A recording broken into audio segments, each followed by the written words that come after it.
Hey, are you a business owner, entrepreneur, or professional? If so, we want you to apply to be a featured guest on our show. My name is Adam Torres, and I host the Mission Matters series of podcasts. I've recorded over 3,000 episodes, and we are just getting started. How do you know if you'd be a good guest to be on the show? Well, only one way to find out, and that's to apply, but I'm going to let you in on a little secret. We want guests that have a story to tell, guests with a brand, a product, or a service that can benefit my audience of listeners. If this sounds like you, go to missionmatters.com and click on Be Our Guest to apply. I'd love to talk to you and get to know more about your story. Again, head on over to missionmatters.com and click on Be Our Guest to apply. All right, now let's get into the show.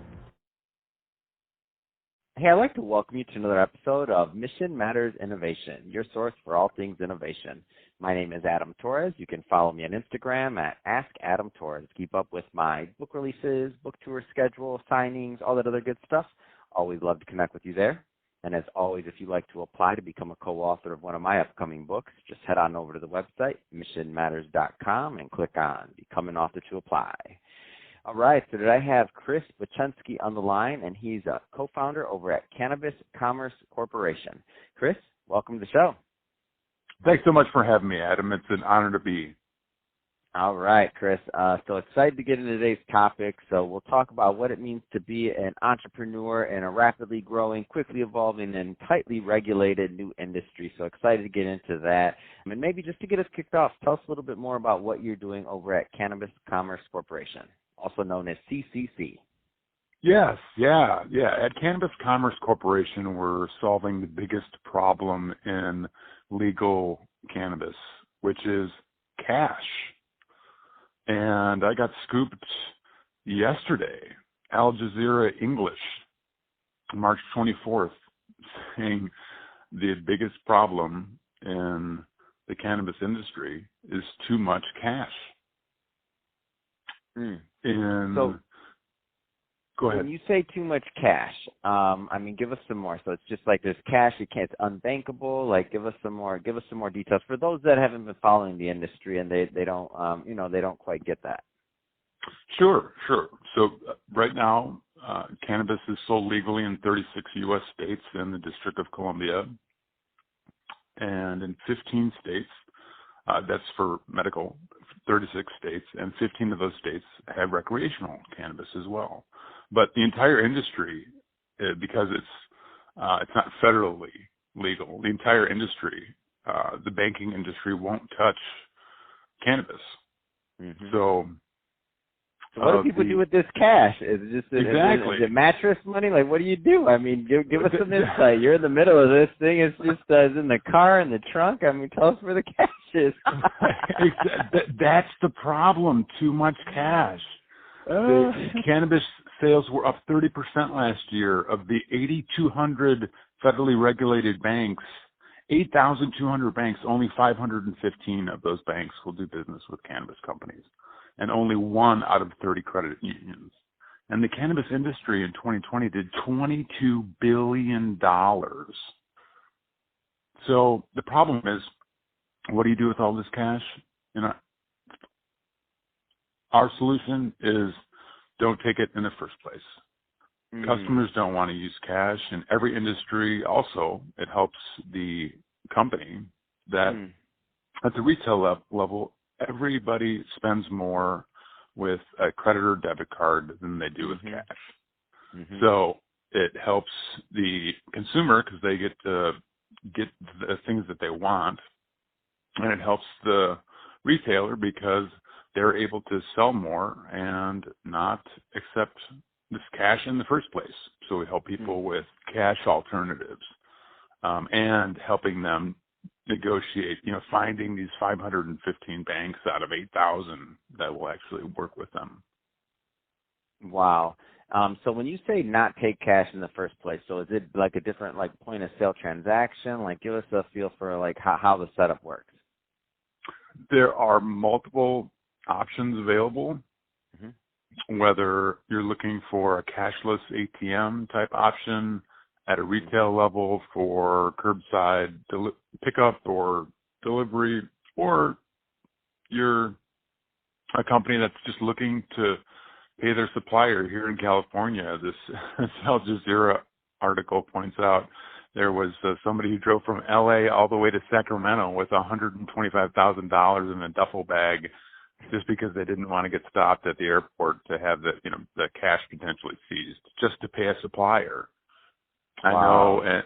I know a CPA who, on behalf of their client, walked into an IRS office with $250,000 in cash to pay their taxes. So even though it's federally illegal, they still have to pay federal taxes and state taxes. But that is the key too right now, because throughout the pandemic now, municipalities and states and countries are looking to pull money out of thin air, and the cannabis industry is a perfect way. It's a win-win. It's a way to pull money out of the illicit cannabis industry and put that money into state coffers and municipal tax bases to pay for first responders and hospitals. Wow. I'm just trying to picture the CPA walking in there with a bucket of cash, and he's like, "Hey, got to pay some taxes." Yeah, the funny twist in that story, although it wasn't so funny, they had this woman CPA had had $250,000 in cash in her backpack, and she had a sidearm. She had a gun. Oh, you can't have that part. And she got up to the IRS office door. Into a federal building. Yeah. She got to the federal building door, and there's a big sign with a gun with a big red circle across. And she's like, "Oh my gosh, I'm not getting in this." So she had to go back to her car. She had to hide her gun. And she's like, "Now I got to make a break for it. How do I get into the IRS office without getting, this oh my gosh, $250,000? This is an issue. It's an issue. And I guess really most companies, most industries, we take it for granted, right? That we can just walk into, a bank, or what if you couldn't use a bank? Then what if you couldn't use a bank? What would you do? I mean, last year there was $17.5 billion in wine sales, and I'm here in beautiful Sonoma County, and there were $17.5 billion in wine. There was $22 billion in cannabis. In Illinois alone, there was $1 billion in 2020 in cannabis. So yeah, but cash is a problem. It creates a problem just to pay your employees, or much less store. Mm-hmm. So, Chris, if somebody is listening to this and they're in the industry and they're thinking about, hey, maybe you and your company, so Cannabis Commerce Corporation, can help. I mean, first off, what type of businesses? Two-part question. What type of businesses do you work with, and what's the best way for them to connect with you and your team? The type of business that we work with is anybody in the cannabis supply chain. Some people are just looking for ways to pay their suppliers. Mm-hmm. Other people are looking for ways to listen to their consumers at the retail level and provide the type of solutions that they want, like a cashless ATM. Mm-hmm. Perfect. But compliance is also critical. Compliance. There's no cannabis business in any state without compliance. Mm-hmm. So, if you're looking to get into the industry, if you are in the industry, you need to understand compliance and be audited for compliance, and we can help with that. So yes, people can visit us at cannabiscommercecorp.com. Fantastic. And, Chris, just want to say thank you for coming on the show today and really providing some unique insight into what's going on in the cannabis industry and some of the issues that have to do with, banking and cash and having too much of it. And we're happy to pick up your story and to get it out there. So definitely. And to the audience, as always, thank you for tuning in. Hope you got a lot of value out of this. Hope you learned a lot. If you did, don't forget, hit that subscribe button.